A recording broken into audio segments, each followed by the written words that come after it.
Joanne Presti was killed on January 5, 2004. Murdered alongside her was her daughter, Alyssa Presti, who was just 12 years old at the time. The discovery of their bodies prompted a massive investigation that hit dead end after dead end, with police struggling to connect even a single suspect to the horrific crime. Today, we're going to unpack the heartbreaking case of Joanne and Alyssa Presti, who were murdered in their own home by the last person anyone expected. The story begins, like so many do, with a warm, close-knit, and utterly normal family. Joanne was born on the 7th of March, 1969, to Peter and Annette Presti. Growing up in Stoneham, Massachusetts, Joanne was known to be fiercely independent and unafraid to speak her mind. The fact that she was Italian provides us a bit of a hint about how her childhood was. She was the only daughter of the family, which meant that her 3 brothers were likely extremely protective of her, and she probably felt the same way about them. Much like most Italian families, the Prestis hosted frequent gatherings where everyone ate meals together and maintained their familial bonds. Not much has been made public about her early life. By all accounts, Joanne had a normal childhood, one that shaped her into a generous and highly empathetic woman. However, just like so many other women, Joanne had to deal with men that only wanted to take advantage of that empathy. We can see as much in her romantic history, which shows her trusting and ultimately being betrayed by man after man until she finally decided she didn't need anyone at all. The first major relationship she had was with John Carter, a relatively successful hockey player signed to the Boston Bruins. In around 1990, Joanne was studying to become an eye doctor when she met the handsome athlete, and it's safe to say that he swept her off her feet. It seems like they had a brief but intense relationship, one that led to Joanne getting pregnant. Alyssa was born on February 20th, 1991, which happened to be around the time her mother and father's relationship ended as well. John was at the height of his career, and it's possible that he didn't see Joanne as more than a fling. When he found out she was pregnant, he made it quite clear that he didn't plan on being involved with the child. Undaunted by John's selfish mentality, Joanne knew she could raise her daughter on her own, and she did. She was driven, committed, and hardworking. And though he refused to be involved in Alyssa's life, John at least had the decency to pay child support. A few months after she broke up with John, Joanne was ready to move on. She met a man named Frank Martineau, and they immediately hit it off. Unlike John, Frank seemed like he wanted to settle down. Based on what I've read, he was a sweet and caring man, and he did what he could to be a good boyfriend to Joanne. In fact, their relationship was so copacetic that they decided to get married and had a son named Justin in 1993. Frank was a loving father, which meant that Alyssa finally had a positive paternal figure in her life. Together, Joanne, Frank, Alyssa, and Justin seemed to form the perfect family, but sadly, it wasn't meant to last. While Joanne and Frank initially had a great relationship, they eventually started experiencing friction. They started arguing and just didn't seem to see eye to eye anymore. Stuff like this happens. People grow apart. And Joanne and Frank did what any 2 adults would do if their relationship wasn't working out anymore. They got divorced. Their marriage had lasted 5 or 6 years, and it may have been the best relationship of Joanne's life. Hearing that might sound odd, because it was a marriage that ended in divorce after all, but the person Joanne got involved with after Frank was far worse on so many levels. Around the turn of the millennium, Joanne started seeing a man named Thomas Pollock. There's a good chance that he was extremely charming at first. Men like him tend to be, until they show their true colors. You see, Thomas was not a gentleman. He was not a kind man. In fact, it didn't take much to make him fly into a violent rage, and that's exactly what he subjected Joanne to time and time again. Thomas had a history of abusing women. His ex-wife, Cassandra, reported experiencing brutal abuse at his hands, including an incident where he slammed her head into a bathroom sink. It bears mentioning that Cassandra was pregnant at the time, which shows just how much of a sociopath Thomas could be. Cassandra was left with 2 black eyes after that incident, and it's possible that this is when she left him. Not long after, Thomas met Joanne, who he charmed with the mask that so many abusers put on to lure their victims into a sense of security. But pretty soon, that mask began to slip. Thomas violently beat Joanne every chance he got, even going so far as to choke her with a phone cord at one point. In another incident, Thomas threatened to blow up her car, And if his violent past is anything to go by, this isn't something Joanne would put past him. All of this abuse happened right in front of Alyssa, who hadn't seen anything like it up until this point. Frank had been a caring father figure, but Thomas? He was someone to be feared, and fear him she did, just like her mother. But getting away from Thomas wasn't as easy as it could have been, because shortly after the relationship began, Joanne became pregnant with his child. Sean Polak was born in 2001, and his mother filed a restraining order against his father at around the same time. Joanne knew that she had to protect her children, and she did just that. In 2002, her divorce with Thomas was finalized, and she made sure he never got anywhere near her again. At this stage in her life, Joanne was in her early 30s, with 3 kids to take care of. Her relationships had been disappointing at best and disastrous at worst. She needed to get away, to get a fresh start somewhere new, somewhere her kids could play safely in the streets and she could sleep soundly at night without having to worry about Thomas bursting through the door. That's when she found out about the town of Woburn, Massachusetts. Woburn is the kind of town that has a timeless feel to it. Indeed, having been settled in 1640, it was one of the oldest towns in America. More importantly, it was a place where people could go to feel safe, where a tightly knit community of blue-collar families always looked out for each other. In other words, it was without a doubt the perfect place for Joanne to start fresh. She moved to Woburn in 2003, and it really seemed like a new chapter in her life had begun. She became heavily involved in the community, winning the affection of her neighbors with her energy, charisma, and boundless generosity. Despite all the suffering, despite having every reason not to trust people, Joanne refused to let her beautiful true self be tainted by the past. And so, she became a pillar of the town, with residents often calling her the Pied Piper of Woburn for her generous ways. Joanne had a particular love for children, often hosting events for kids in the neighborhood, many of whom felt like she was the only person they could talk to, or rather, that she was the only adult who would listen.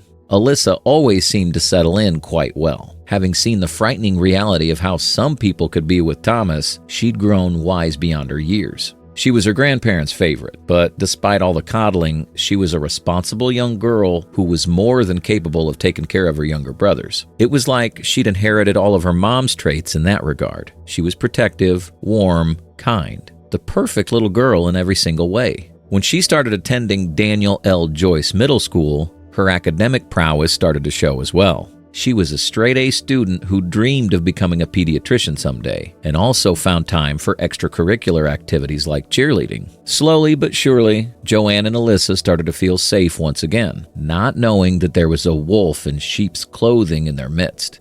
By the way, I post true crime and new cases here every day, so if that sounds like your kind of thing, please consider subscribing. It helps a lot.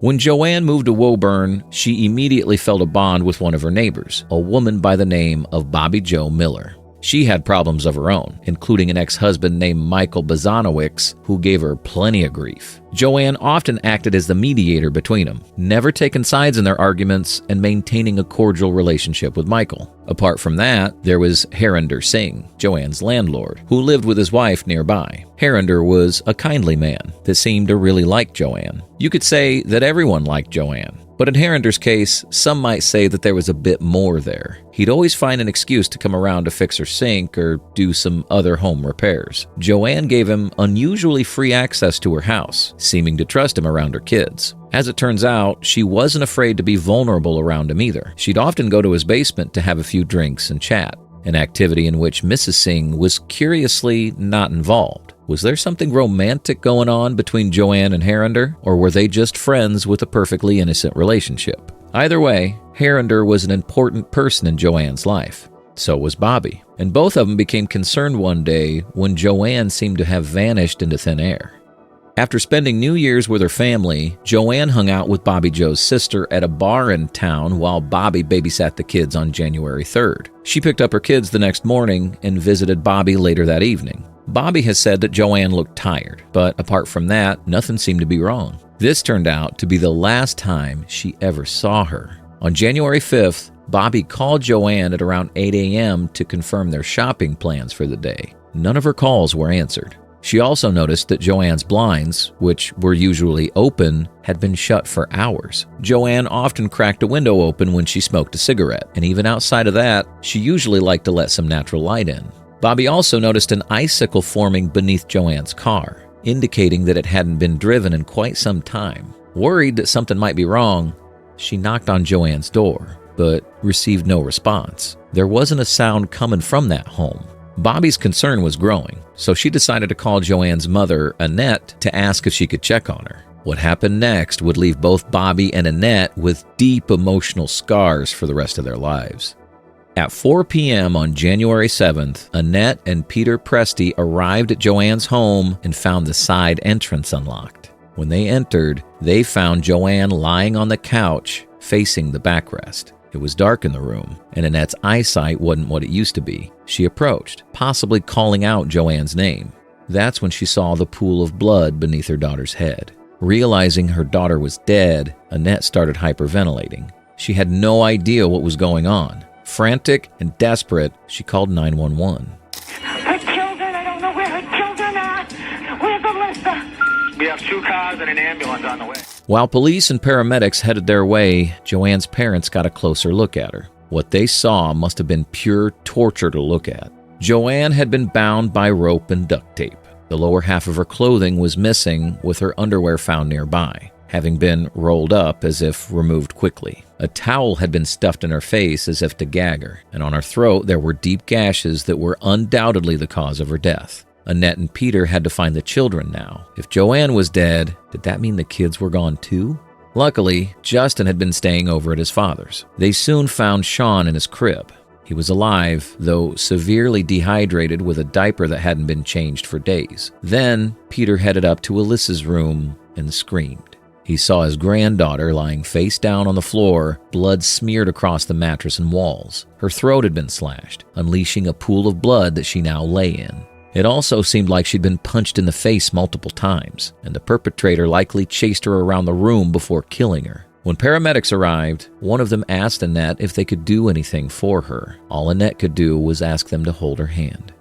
The brutal murder of a mother and daughter shocked Woburn to its core. This was a community where people felt safe, yet someone had been able to sneak into Joanne's house and murder not just her, but her daughter as well. Medical examiners confirmed that Joanne had died after being stabbed in the neck 7 times, resulting in a severed carotid artery. She'd been sexually assaulted before being murdered. As for Alyssa, it seemed like she was an incidental target. The primary victim was Joanne, with the killer murdering Alyssa to prevent her from being a witness. Whoever committed the crime was personally involved with Joanne, and so the first person police suspected was Herrinder. Their suspicions grew when they found duct tape similar to the one used to bind Joanne in his home, and when they noticed that Joanne had called him at 10 p.m. the night before she was murdered. Another suspect was Thomas, who was already known to be uncontrollably violent. The fact that Joanne and Alyssa were murdered, but Thomas's son Sean wasn't, made it seem more likely that he was the culprit. However, Thomas had a receipt proving that he'd been in Delaware at the time of the murders. As for Herrinder, neither the duct tape nor the DNA he voluntarily provided matched what was found at the crime scene.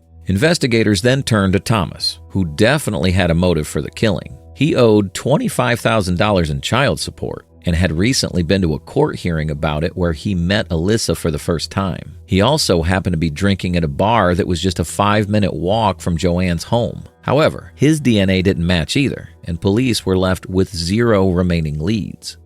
As hundreds of people mourned Alyssa and Joanne at their funeral, police scoured the residence and found a roll of film. They developed it and showed the pictures to Bobby, who identified many of the people in them. One of those people was Michael, her ex. Police asked Bobby about him. She revealed that he'd missed work on January 5th and that he was so stressed when he found out about the murders that he developed hives on his forehead. But perhaps the most crucial detail was that he had countless abrasions and cuts on his hands and knuckles. Detectives then looked into Michael's background and found out something absolutely horrific. Michael was a level 3 sex offender who'd been convicted on 8 counts of sexually assaulting minors, and he was able to hide in plain sight by living with Bobby Joe without updating his address on the registry.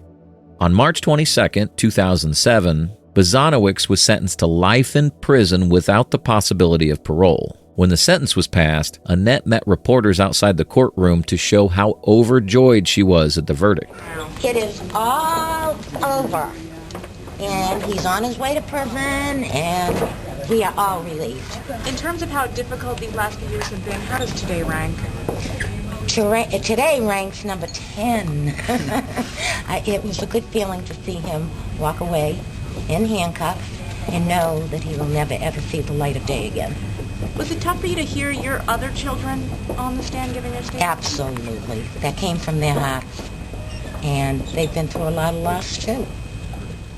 The fact that Bozanowicz was able to hide his sex offender status led to legislative changes to better track people on the registry. That's one small win that we can find in the midst of all this destruction. Michael Bozanowicz ended 2 bright lives that day and traumatized 2 other children. Joanne's brother has said that Sean's drawings show how disturbed his state of mind was after the incident. The entire Woburn community couldn't seem to fathom what had happened. Joanne and Alyssa were fighters from the start. They had the kind of mother-daughter bond that few people ever managed to achieve, and they deserved to live the full, joyous life they fought so hard for. The fact that Bozanowicz is still alive and they're not may be an injustice in and of itself, but it's perhaps fitting that Bozanowicz spends his days rotting in a cell, with no freedom and no escape. Just the constant reminder of why he's there playing over and over again in his head. So what do you think about this case? Did Michael Bozanowicz get the sentence he deserved, or should prosecutors have pushed for the death penalty? We'd love to hear your thoughts in the comments below. If you like the way we create these videos and you want to help bring more cases like this to light, hit that like button and subscribe for more deep dives. Thank you once again for watching.